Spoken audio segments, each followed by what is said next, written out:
Oh yeah, pipe smokers. Yeah, this is the Paul Gilson YouTube channel, and you guessed it, I'm Paul Gilson, aka Paul the Pipe Guy, live from Rochester, New York, in the United States of America, on Winchester Street. Thank the Lord. Yeah, got a nice fire going in the background. It's chilly outside. It's in the low 50s, and yeah, so grab your favorite pipe, grab your favorite blend, and grab an adult beverage, and let's smoke something together. Let's start something on fire. Yeah. Happy Tuesday. Yeah, it's the 21st of October 2025. Oh, yeah, so we have a cold Pabst Blue Ribbon beer. Yep, some PBR. Cheers. And what am I smoking tonight? One of my favorite go-tos, not all the time, G&H Black Irish Twist. And we have it in this beautiful bowl that's handmade by Mr. Brian Kelnitz. And he's actually in my area. I got these off of eBay, this one, and then I own another one. They have beautiful little panels, just very nice. And he always signs his name on the bottom, B. Kelnitz. You'll never see it in the video. It's too dark in here. But B. Kelnitz. All right. I don't know. That's what it says. Handmade by B. Kelnitz. And he's in West Seneca, New York, which is about an hour drive from here.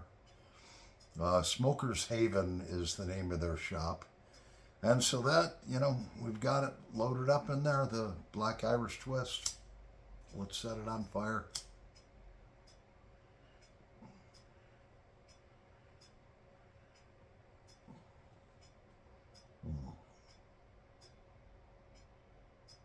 That's so good. Oh, that is so freaking good. Now, this Black Irish Twist, what I did is I was going to do a video the night before last, and I prepared the Black Irish Twist. I left it on my cutting board, and I was like, I'm not doing a video tonight. So last night I loaded the bowl up. It was pretty dried out. Black Irish Twist is very moist. Any of the twists are very moist. So it's good to let them sit out for at least 20 minutes to 30 minutes. But it wasn't crispy. So I loaded the bowl up last night, was going to do a video, and then I was like, ah. So you got me on Tuesday night.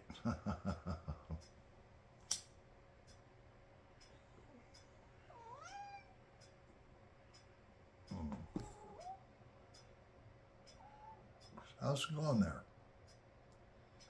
What's going on, cat?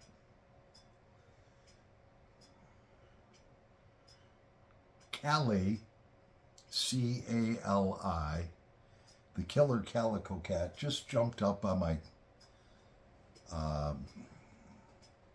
yeah, you can see her. There she is.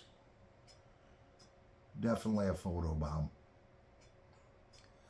No, don't even think about jumping up next to my picture on the bookshelves. That's a new thing for her now. She likes to jump up right up there. And that better not happen.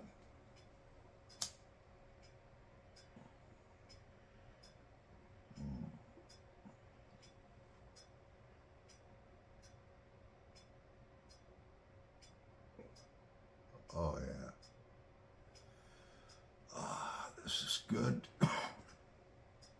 Relaxing.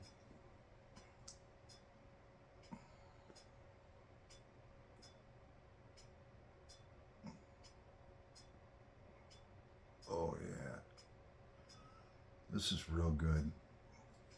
How's everybody's week going? Yeah. Good to see AKJ Piperman making videos again. I don't know if you guys know this or not, but he had some serious health difficulties, had to have open heart surgery. I contacted him before the surgery. I contacted him a couple times after the surgery. And then I haven't contacted him, but then all of a sudden I see a video and it says AKJ Piperman's back, so he must be doing good. Thank God, He's just a good guy. So keep him in your prayers, AKJ Piperman. You all know him if you've been in the YouTube pipe community for any amount of time, Greg the Tunnel Take, he's permanently banned from YouTube. He's on some other channel or something like that. That's too bad, But Greg, as much as I love Greg, he was showing a lot of stuff that he was just like taunting YouTube to get banned. And he succeeded. Congratulations, Greg. Oh,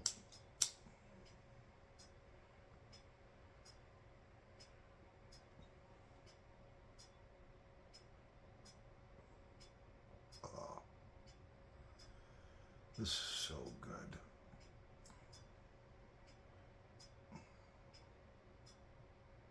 It's getting colder at night. Tonight's going to get down, I think, to about 37. So,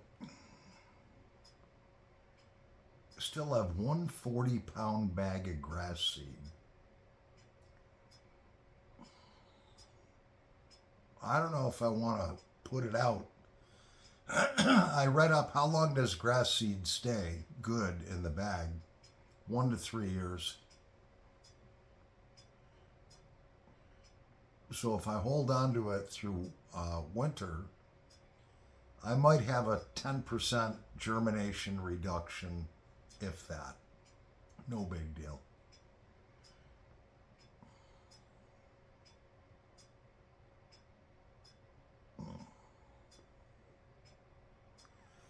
I like to keep my house warm when I get home.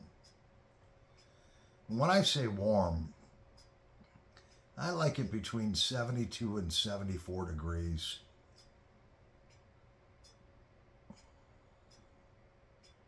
At night, I still like it warm. I like it at like 72. Then when I go to work, I turn it down to like 68.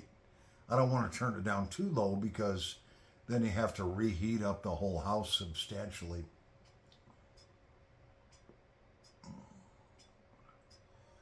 Oh, this blend is so good. I may have let it dry out too much. But that's what happens. I'm still going to smoke the bowl. I might have to relight it a bunch of times, but oh well.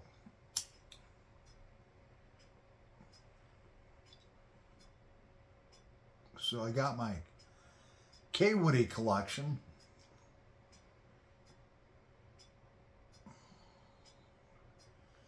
I got 36 of them. I have about 60 K. Woodies altogether that I bought over the past 6 years. And I was picky. I got real nice ones.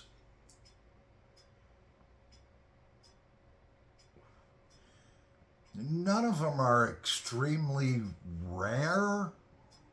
Some of them might be hard to find. But if somebody tells you that they have a rare pipe, they're full of crap. Because any pipe that was in production, they made millions of them. They might be harder to find,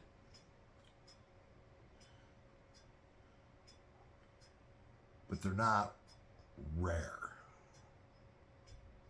It's very rare that you see a rare pipe. So I was kind of thinking, I've got my 36 pipe rack filled up with 36 K. Woodies, even though I have 60 of them. I was thinking, I don't know, what do you guys think? You want to see my K. Woody collection? I'll smoke one every night.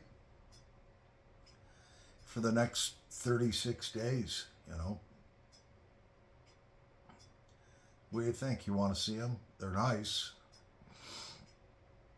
If all the pipe guys got to put this pipe down, I'm starting to get a nickhead. We'll be back in a nanosecond. Yes, today when I came home, I got one of those pre-approved credit cards from Home Depot, and I was thinking, I don't know, should I apply for it? I mean, it's not really pre-approved, but you're pre-selected, you know. But my credit's really good. And I was like, you know, how nice would it be to have a dishwasher? And, you know, I'm looking at the dishwashers and I'm thinking to myself, all right, if I'm going to buy a dishwasher, I'm going to buy a good one. You know, something like KitchenAid. Stainless steel, inside and out. And you know, they were like $900. And then, you know, looked up, you know, there's never been a dishwasher in here. Other than the little old lady who owned the house that lived here, you know, a couple years ago. And her parents that owned the house before her. And I'm like, okay, it's going to cost me $1,000. Then it's going to cost me another $1,000 to have the electric run, the plumbing run. What are you thinking, Paul? You're going to spend $2,000 to wash what? 3 plates per week and maybe a frying pan and a couple of forks? That's just idiocy. And that thought quickly ended in my mind of doing something like that.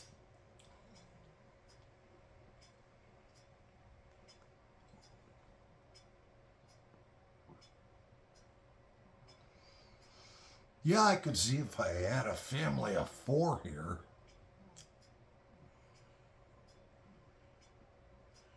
It's just me and my cat. I scoop my cat's litter box every other day. That keeps her happy.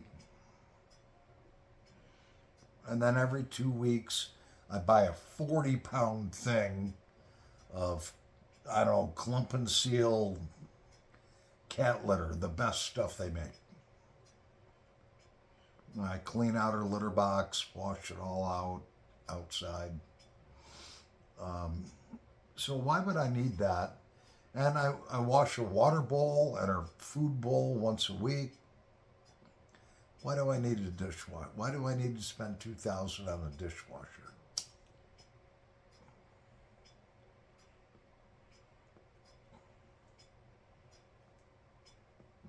I don't. Yeah, it'd be nice to have them.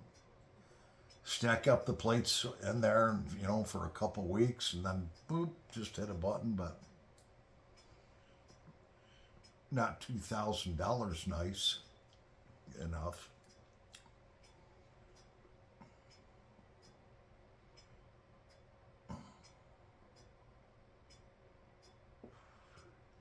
So I was thinking today, and I was asking a buddy of mine, I was like, you know, Trump has been blowing these drug running boats out of the water coming out of Venezuela. And I asked my buddy, I was like, how do they know that they're like for sure running drugs? I mean, they don't have the Coast Guard or anybody that climbs on board and, oh yeah, there's drugs on here. They just blow them up. So I Googled that, and my answer was they have extreme military intelligence.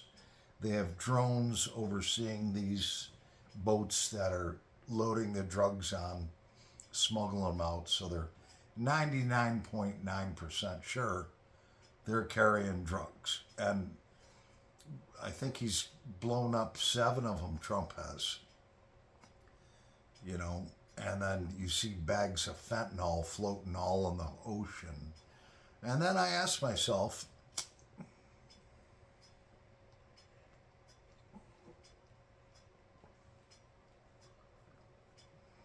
what kind of impact does that have on the environment and, you know, life in the sea? I Googled that and it said, well, when they blow these boats up, they turn into infernos. And at 350 degrees, fentanyl disappears. If there's anything left, as far as smoke, it's above 350, it's gone. The fentanyl's gone. If there's any bags of fentanyl that have been blown open that fall into the ocean, they dissipate within the vast ocean, and the salt water takes care of it. You know, I don't know if that's a bunch of BS or what, but I was just like, you know, what if it's like a family or something like that?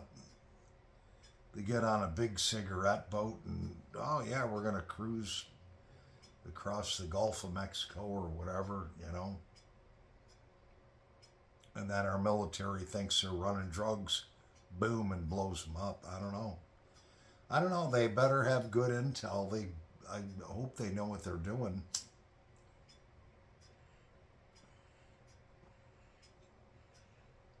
I mean, I'm all for it. If you're 100% sure that boat is running drugs, because one of my two sons died from a fentanyl heroin overdose.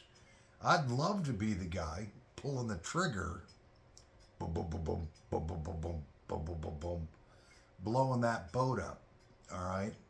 And it wouldn't be out of vengeance for the death of my son.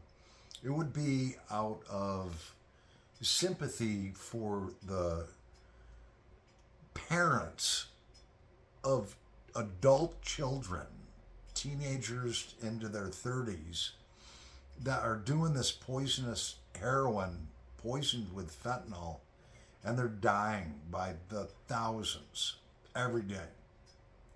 I would never want another parent to have to go through what I went through in losing a son, not only one, but two. So it wouldn't be out of vengeance for my son. It would be out of, all right, I want to protect the next family from their adult child getting poisoned and dying from this garbage that they're shipping in by the tons every day.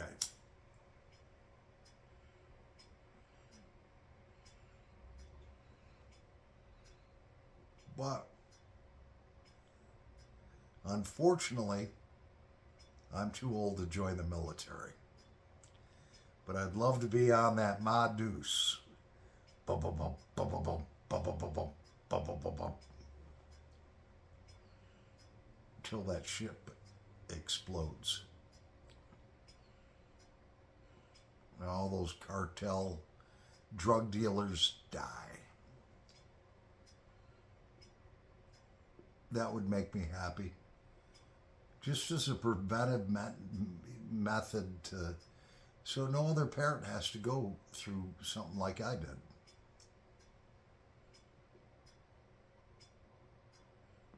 This pipe is heating up pretty good. I think we're going to graduate to a cigarette, and I still have my Pabst Blue Ribbon beer here. Yep, cheers.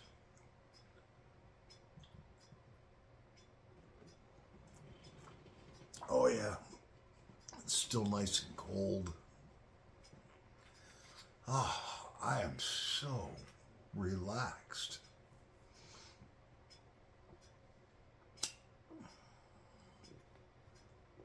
So the band thing, I had a bunch of 70-something-year-old guys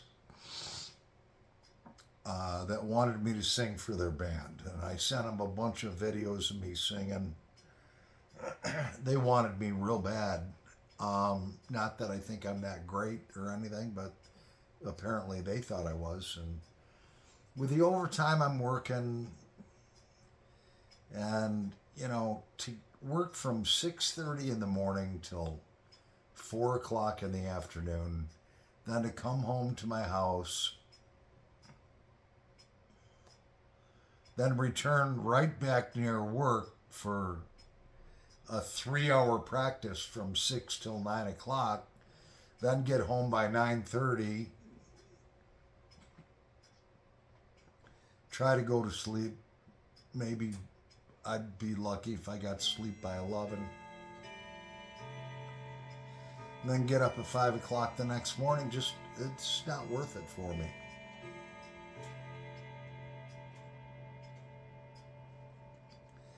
So I texted the leader of the band. I says, look, there's no way with this overtime I'm doing I can be in the band. There's just no way. I'm sorry. I hope I didn't waste your time. That is what it is. You have to do in life what you feel you're willing to do and you're capable of doing, and something that you're going to be happy doing. Yeah, I'd be happy singing in a band and all that stuff, but it's like, 2 nights a week for 3 hours a night, and then going out to bars till 2 in the morning once or twice a week. That's too much. It's not worth it for me. I gotta watch Mark Hill's video. He said, F YouTube was the last notification I got, and he has a video on that. So I have to watch that over tonight. Yeah. Anyways, I'm Paul the Pipe Guy, live from Rochester, New York, in the United States of America. Thank the Lord. On Winchester Street. Yeah. So happy pipe smoking, pipe smokers. Love one another. Yeah. Peace, my friends. Yeah. Paul the Pipe Guy, over. But I'm not out.